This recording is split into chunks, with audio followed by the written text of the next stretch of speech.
And welcome back. Joining us for a conversation this morning on all things that have to do with the Cyberbullying Act, and we're going to segue a bit later on in our conversation to discuss the state of the public service, is Attorney Richard Dickey Bradley. Good morning, Dickey. Good morning. It's a beautiful morning. It is indeed. And I say a good while. We should not, because you'll find me out at the sea. Yeah. All right. Because that is, I come from a long line of lighthouse keepers and fishermen. And the other day I was conned out of a lot of money because there's a book that says that the person was doing the sea measurements, and he would mention the families he meet at this island, this coastal area. So he says he ran into the young family which has their boat building operations on Half Moon Key, the farthest island from the mainland. Well, those people are my grandparents. Okay. So yes, it's a beautiful day that the Lord has made, and it's even better if you're not being cyberbullied. Yes. If you're not the victim of cybercrime, which has emerged suddenly on the news. Let's begin, if you allow me to, let's begin by discussing the Act and what the Act sets out to do as a piece of law. Okay, well, because of the brainwashing I received when I was going to the University of the West Indies, when you say act, you actually mean a legal term as distinct from a bill, which is a proposed law that is taken to the Parliament of the country. So an act means that the law has passed. And then once it is passed, it then goes on the bookshelf, and then it emerges from time to time depending on the usage. In this case, Belize passed a cybercrime law, a cybercrime act, which focuses entirely, specifically, on the issue that you can abuse the technology that is now available in this modern world, and you can send words and images via your electronic device, primarily the computer, to hack into Channel 5 nightly news before they get on the night. If you do nothing more, well, there'd have to be some portion of a law that says you can't hack into private information or public information. So there's a wide range of areas where persons can abuse the use of the technology in order to illegally or unlawfully extract information and perhaps share it. To the one which, of course, we're all concerned with is the one where you can interfere with people, where you can mess around with their reputation, which is essentially cyberbullying, right? We use the word bullying because you're bullying somebody in a sense that you still harass them. I think the one which is more fearsome is where we are, I'll have to say young, where we are young and madly in love and we share our intimate photographs with each other.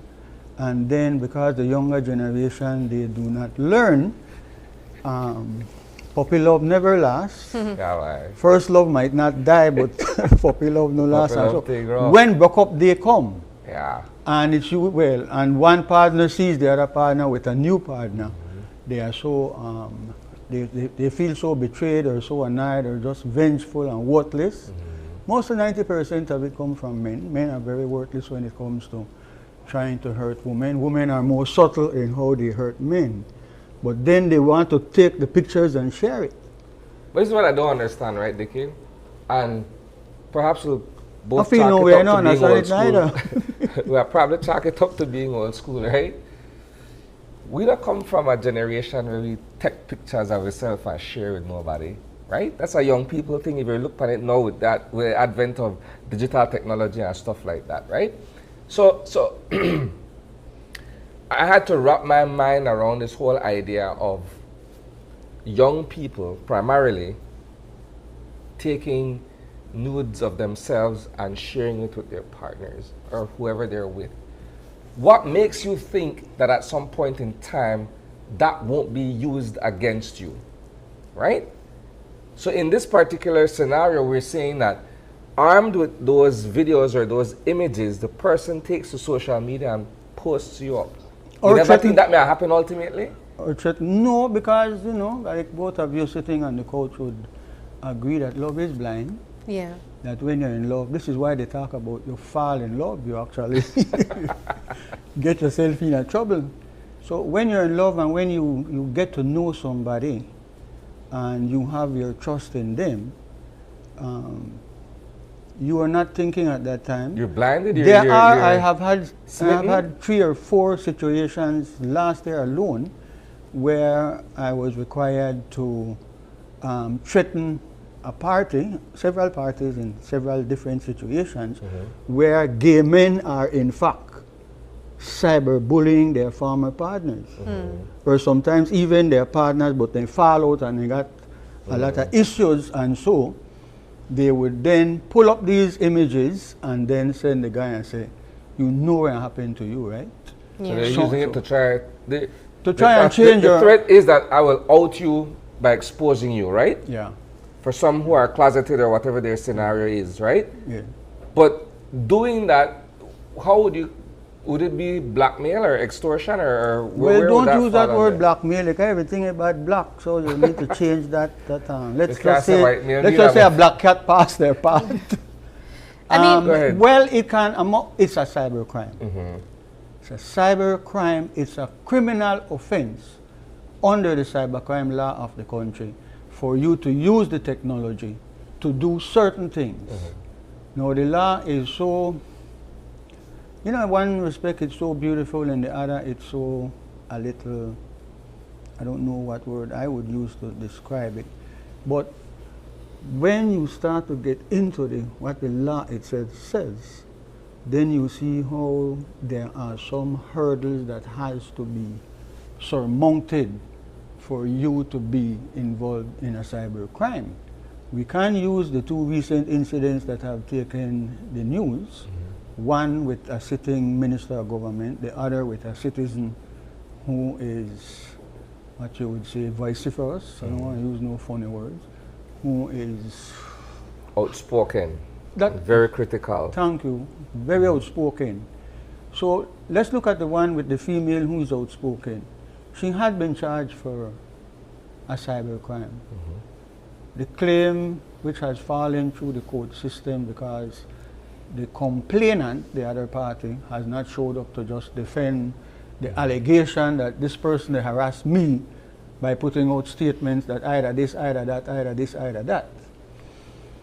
The other situation is a good example of how the law it seeks to protect persons who are being accused of committing a cybercrime just because they say something or they do something. In the instance which has taken the attention of the citizens is where a political personality from one party has put out a statement attributing that statement to a minister of government from the opposing party. And that minister has been poorly advised that you can't bring a cybercrime against the person. So what would be involved? This morning when I got up, you guys interrupted my morning exercise. I had to rush through the law to see if anything had changed. So let me quickly tell your viewers and your listeners that cybercrime, even Google is saying the same thing, and I don't know when last any of you had a chance to consult artificial intelligence, the new word that has come into the world we're now living in. But you can't commit a cybercrime against a person if you're bullying them, harassing them, doing what we just mentioned, the threaten for out them, the threaten for embarrass them, for shame them. So that is one area. You can commit a cybercrime by identity theft, finding a way to get in and take somebody's passport, the social security, other identification items for the purpose of doing something with it. You know, to get it to show off and say, see, I could read the thing name. A big one is, of course, banking information, financial information.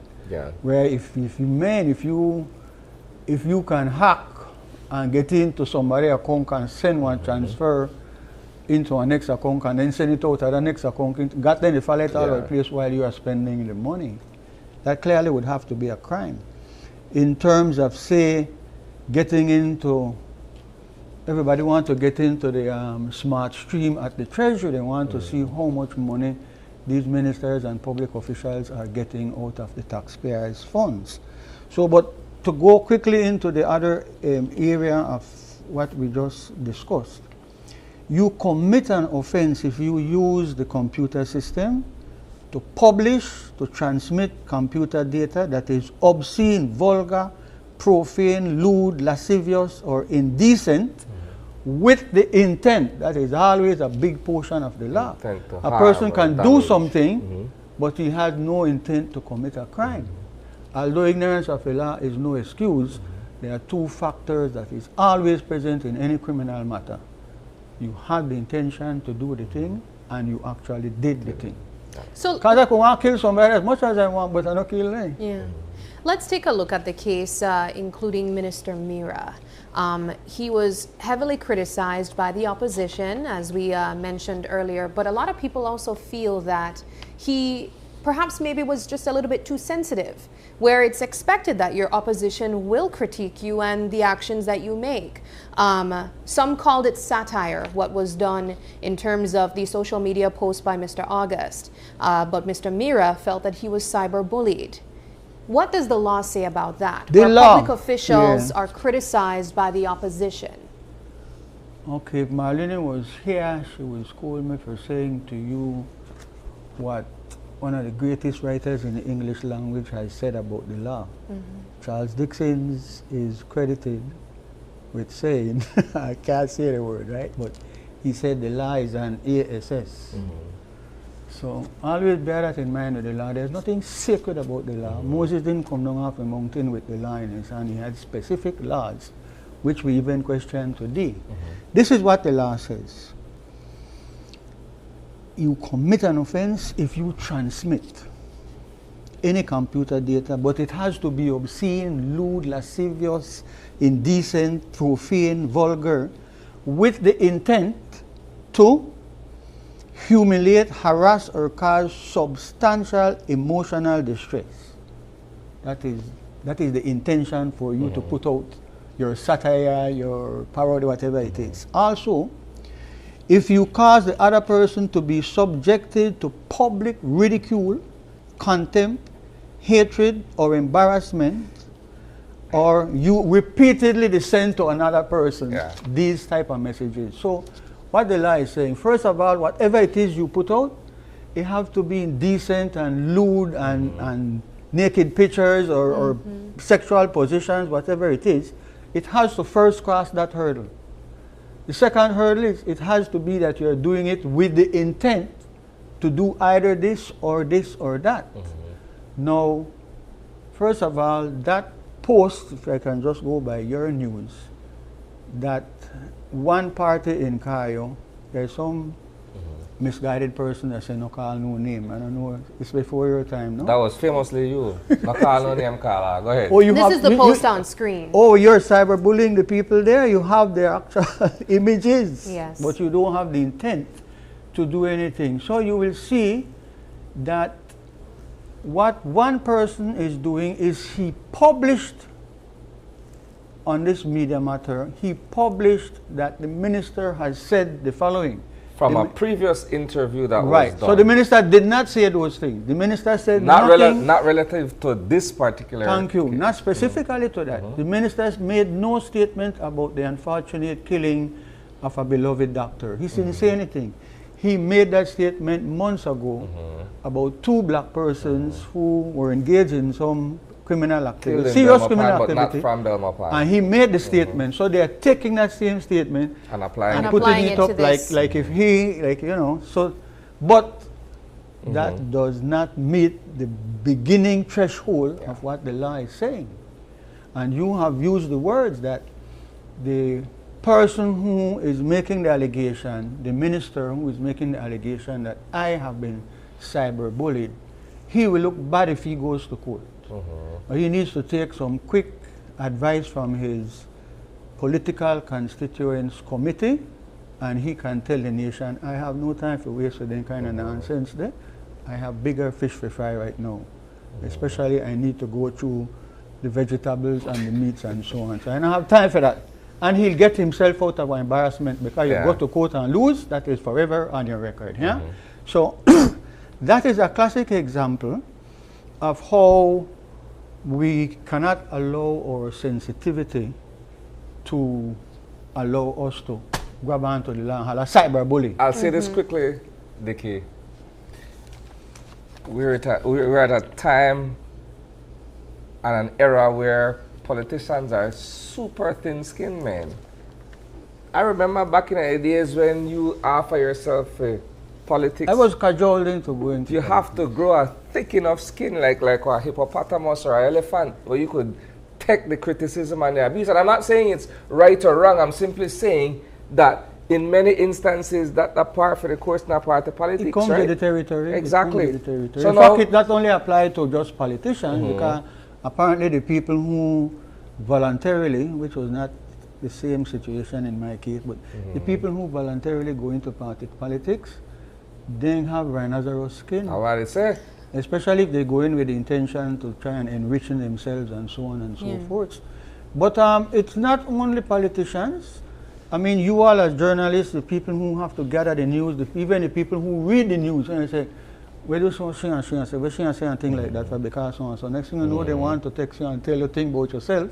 We're not going so, we're not going so. ABC. Or you find out on Facebook that they say all kind of thing about you. Any public official, really. Yeah, that's a better word. Faces the possibility of being ridiculed, and I'm glad we were able to look at that particular situation involving Mr. Mira and also clarify the terms that would equate to someone being cyberbullied, because I think after seeing what happened to Mr. August, perhaps there are many other ministers who might want to take a page from the notebook of Mr. Mira and use that, especially during the municipal elections where a lot of other people will be ridiculed and targeted, and just in general around the season of politics. So well, with the political world, it cuts both ways, because you say about me, I say about you. And that's then your private business starts to come out, your political business. No make them find one picture where you're naked, half naked, or the peeping or some corner or anything, because that will be flashed out. So it does cut both ways. Yes. It's just that the person in public life has more to lose than an ordinary citizen. But remember, the images, they have to be decent and so and so. And then the second thing is with the intent to do what?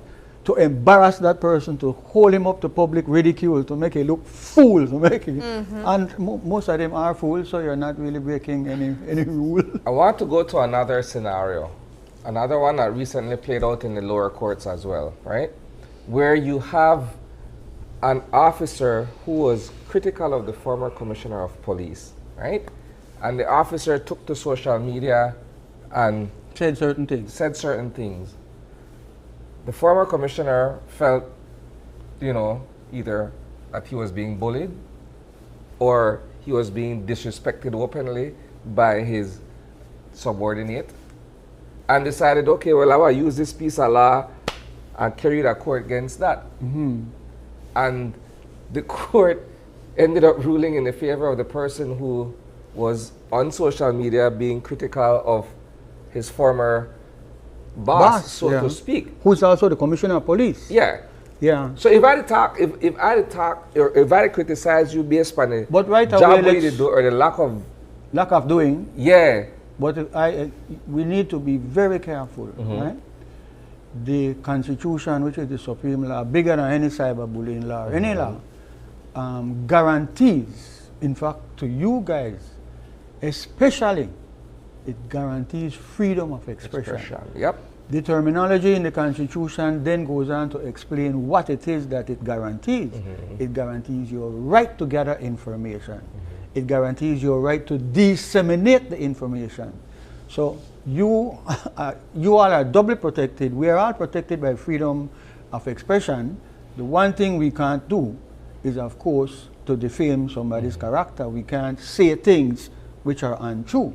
You can't say, oh, but so he a big thief in the thief for a long time, because one time and me this, that. Because especially we Creoles, we are poets at being able to criticize and to drag down each other and those we don't like. So that is the situation. So on that note, I wanted to also, just before I leave, thank you for inviting me and disrupting my morning. So we're just at half of the conversation. We just we're jumping to the next half right now, but go ahead. That half of me going. Oh, yeah, segue. Yes. All right, let's go. Yes, I wanted to say to your viewers and listeners, because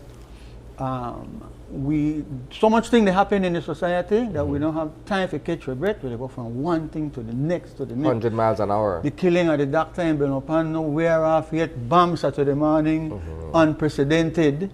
A cool-hearted killer came up and on Albert Street, in front of cameras.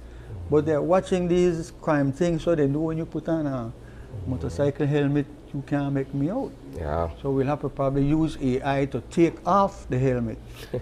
But on a serious note, there has been ever so often recently that, oh, immigration and thief money again, immigration. Or then they get involved in some corrupt practices by finding a way to beat the system. When you sell the government something, you're there below the minimum threshold of $10,000 where it requires more scrutiny.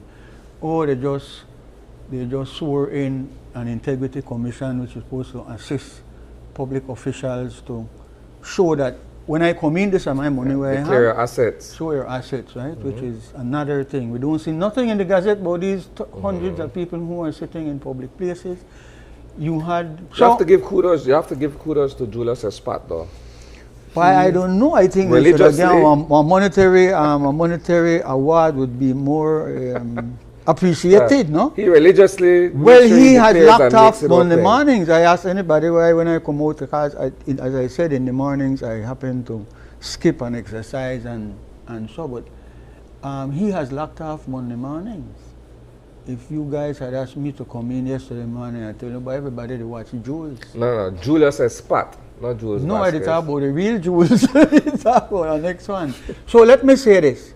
There is, as you have seen on the coastal road, that the country of Belize has spent over $200 million to build a road from somewhere around the zoo to get to Hope Creek in the southern district. $200 million for 36 miles of road. And then, as the man said, look like Mali will tear up after Christmas is coming. Something is wrong with how we are managing in our country. There is no accountability, no transparency. Now, there are just two things I wanted to say in relation to where I'm trying to go. The executive branch of government, the cabinet, the prime minister, the ministers, they make policies, they come up with draft legislation in order to be able to manage the running of the country. But it is the public service that does the work. No minister not going to stamp your passport because minister not going to fill out an application form. The public service serves the whole nation. As a result of the importance of having those type of employees in your country is a number of excellent factors. The Constitution of the country specifically provides for there to be public officers, for there to be a public services commission. Why? Because you don't want what is increasingly happening in the country.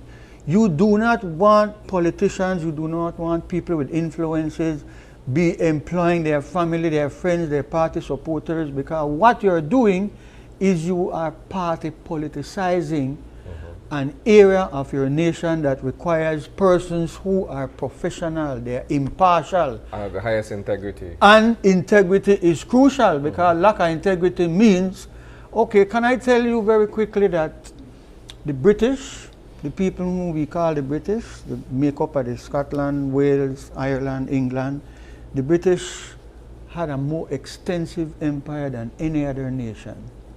Even America right now, powerful as they are, the British go in, use their power and take over a country. They own the country, own the people. And that is done so that the British can use your resources for them to be prosperous, to be wealthy, to be more powerful. In doing that, the British are the ones that come up with, you have ledger, you have accounts, you keep a record. They are the ones that came up with that in the world. So our public service was influenced by the colonialism. Was actually made and molded by that situation. I brought you a number of books. They have a book here that governs the public officers. How you are transferred, how you are disciplined, how you are promoted, how you are dismissed. They have a book which deals with how we handle the public finances, which is where we are experiencing a meltdown in our society. There is just no kind of control and oversight. So let me start at the top. I want to give credit where it is due. When Johnny Bresenian was Deputy Prime Minister and Said Musa was Prime Minister, they introduced a massive change into the system. What is that change? The change is among the parliamentarians. Whenever election is over, standing committees are required to be established. For every portfolio subject that a minister or ministry has, there's a standing committee for immigration, for any issue that there is.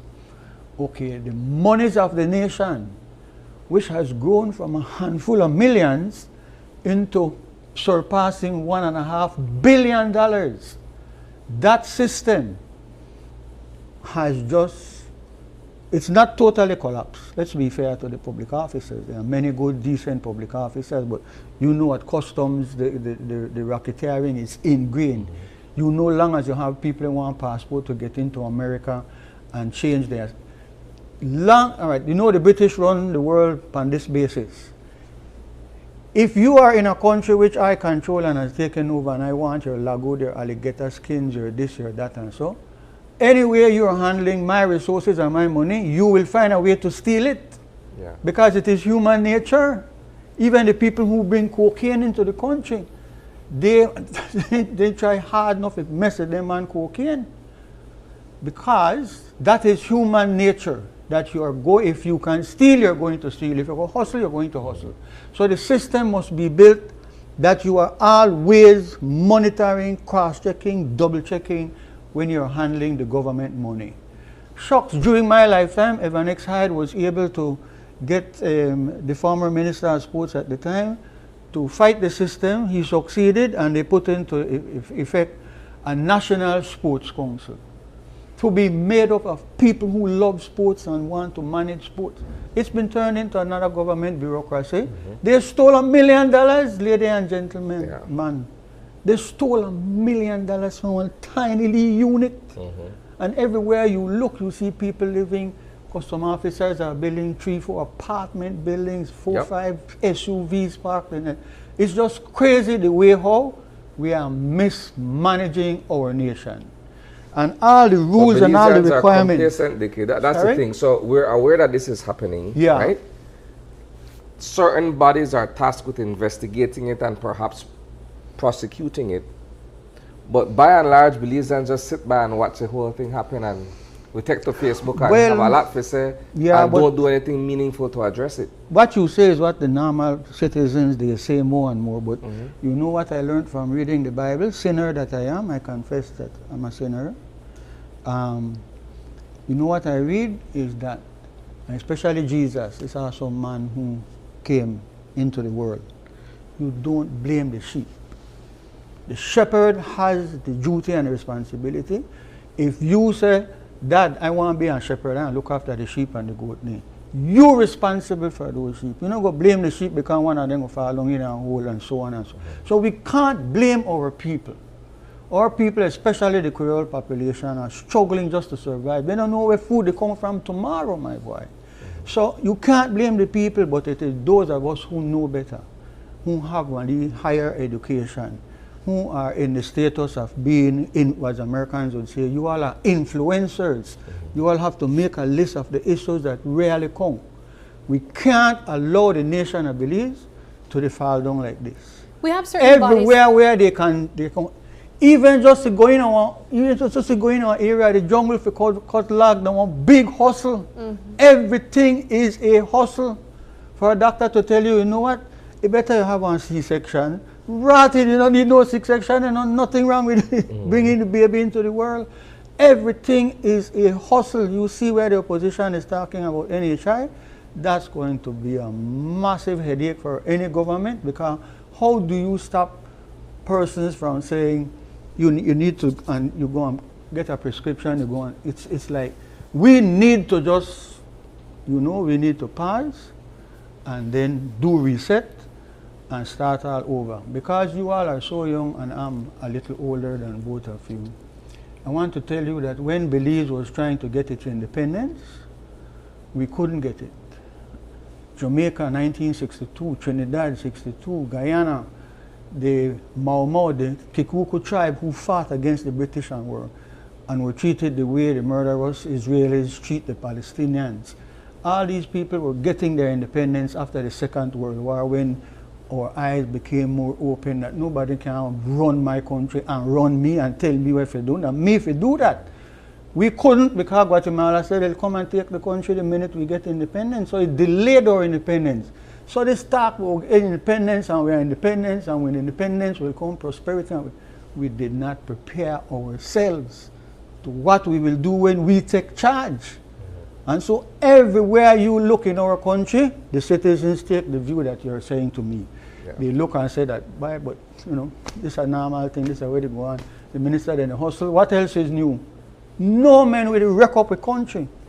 Yeah. I wanted to ask you about the different unions, though, that have stepped forward and tried to speak out against some of the very things that you highlighted. For example, the Public Service Union. How effective do you think their stance has been against some of the very crimes that, or issues of corruption? Well, you were paying respects. Let us give respect where it is due. Dean Flowers, he has to be a modern day hero. I have said to him privately, I've said to when he invited me to speak to them, and I've said to the other unions. And I'm glad you brought that up now, because I want to tell you what I told the Indians just last week. They need to increase their membership. Not the wrong place where you puff up your chest and then when you look behind you only got a handful of people. Unions get their power from their members, from their numbers, so we have to start there. And then I've also said to them, which I will say publicly today, don't be satisfied because, oh, you're the president, you're one of the executives in one of the unions. What about all these workers out here who are working in the shops, who are working in the different places, at the hotels and so on? You know what is going on in the private sector? As soon as you jump 9 years, they put you off, because after 10 years, they think they will have to pay you some money when you are terminated. Look at a matter that just happened, which the unions probably don't even think it's a union issue. The government arbitrarily, for want of a better term, fired 500 and odd persons who left on some bobby. In the good old days, we like Bernard, I said I'm a bobby. It's a breast that they get milk. 500 and odd people just sent one. In fact, they weren't even told. Many of them they find out on Facebook. You're referring to the LIU? Yes, I am. How could you do that? No. The Labor Department, somebody said you all had in the Labor Department on your shows and so. They're considered, wrongly perhaps, that they're on the side of the employers. You never hear any fight for the ordinary employee. So what can Belize do then?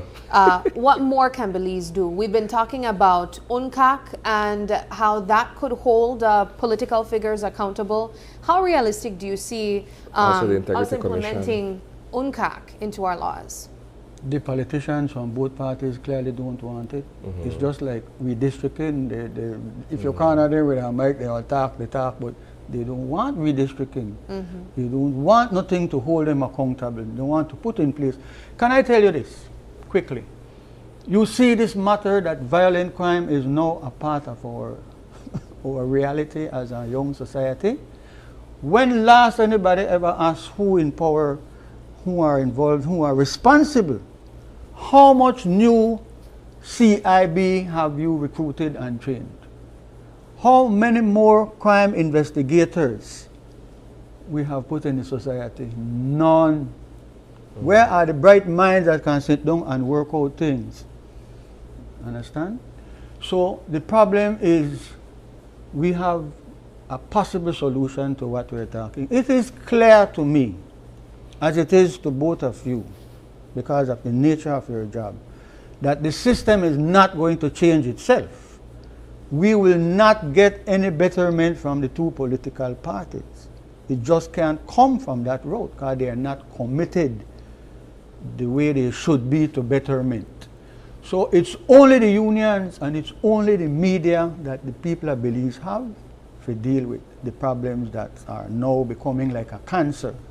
I also want to say before I leave that I have heard I've gone back on YouTube and looked because my colleagues will tell me, boy, the key here, so on, this one.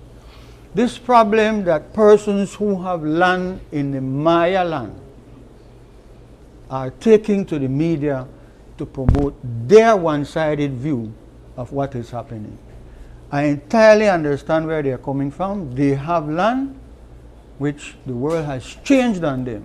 They have title, but you have title into land that are owned and belong to the Maya people. And so you can't, the Mayas are not your enemy because your 30,000 acres, they're in an area which is clearly for the Mayas. Your problem is the government have to pay you for your loss of land. Or maybe you can work something out with the Toledo or the alcaldes or the group that are going to farm. And you know it is communal land, meaning it belongs to the community. There are some Mayas who are fighting. They don't want communal land, they want a land paper. They want a land paper. Yes. So there are issues which we can't, there are issues which we are not properly allowing for the two sides to come forward so that our people can be better informed. We can't, let me tell you something. We can do better than Belize. We can. You know, means we will do it, but we can't have a country where our people can live more safe and enjoy a level of prosperity. It is unfair. Your last name is Daly? Yes. Okay, I know a man from the United States of America who has built a beautiful home in Fresh Pond. He's Louis Daly. It can't be that this is how we want to live, that you go join the police department and your salary can't make you maintain your family. Nurses, teachers, police officers, all these persons, then they're on minimum salary, you know. It might not be the $5 an hour, but the money where they work for can't maintain them, especially now with what has happened with inflation in the world. So we can, man, we have the ability, human beings anywhere have the ability to better their conditions. So the public service, as the public service goes, so goes the country. Mr. Bradley, we are completely out of time, but we want to thank you kindly for taking the time to join us, speaking on various matters, starting off with the Cyberbullying Act. Hopefully that answered some of the questions that our viewers have expressed, and even speaking on other issues related to the country and the state of this country. We wish all the work that you're doing, we wish you all the best, and hopefully we can have you back very soon. Well, I go back to my exercise machine. All right, we'll give you your opportunity to go back and finish up your exercise. But we'll take a quick break now, and when we come back, we'll be jumping into another very important conversation. The month of June is Men's Mental Health Awareness.